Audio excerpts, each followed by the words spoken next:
Okay, the old 79 Suburban. I don't know whether I ought to call it the green machine or what. But anyway, I had a squeak in my steering wheel, and it's been bothering the hell out of me.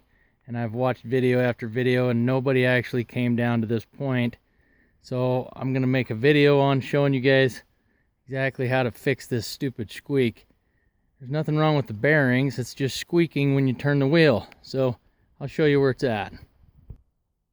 Since there's already 50 videos on how to pull a steering wheel off of a Squarebody Chevy, I got down to this point.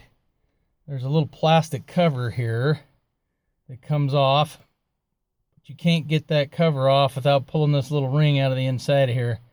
And you can see this ring, I've already pulled it loose. I cheated, pushed it down with my thumbs, and used a screwdriver and popped it out. It's a little snap ring. But it doesn't actually have the little grooves. It's just a regular ring instead of it being a regular actual snap ring.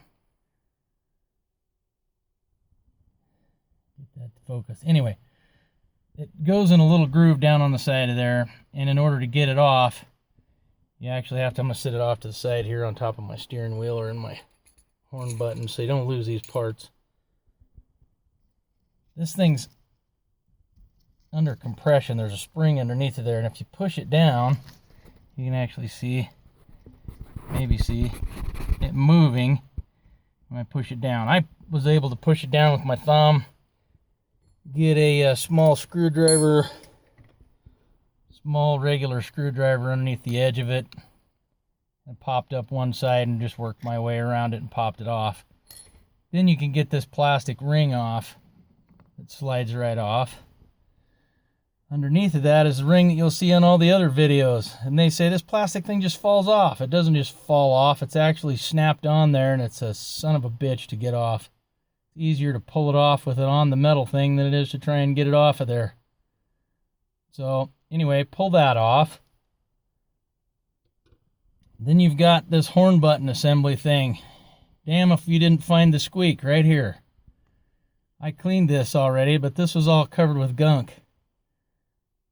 This brass ring right here contacts this copper button that's part of your horn. If this thing's dirty, and this is dirty, every time you turn it, it rubs on it.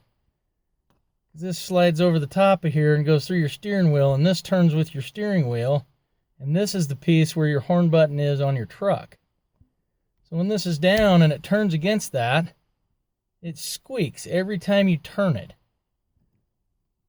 So you got to clean this off and polish it so it's super smooth, and this is super smooth.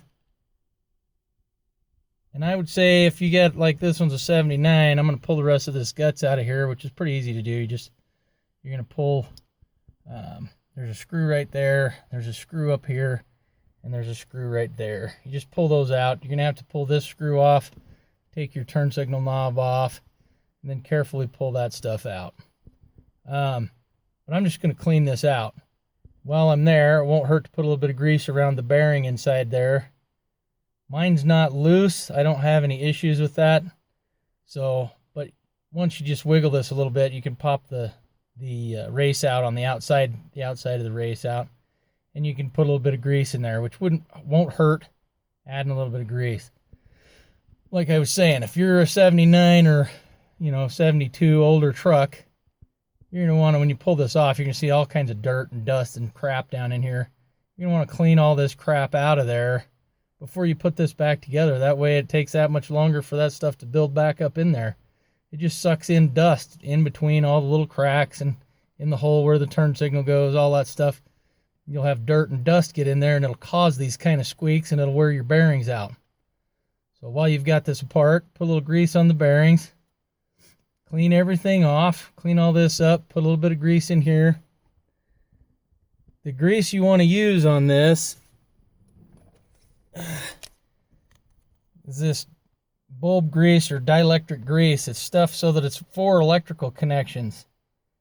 Actually, that's not the one I want. That's the wrong. Let's see.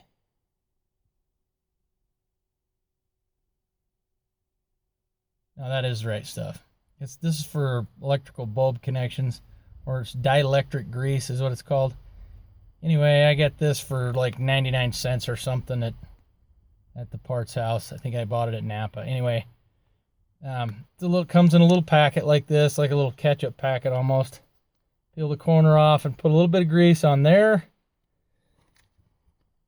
Put a little grease around the outside of this ring. Once you've cleaned everything off, and just put, all you want is a coating of that. You don't want it thick. You don't want a gob of it, because any amount of it will actually collect dirt. You don't want it to collect dirt. You don't want it, because that'll cause a squeak and you'll be back in here again.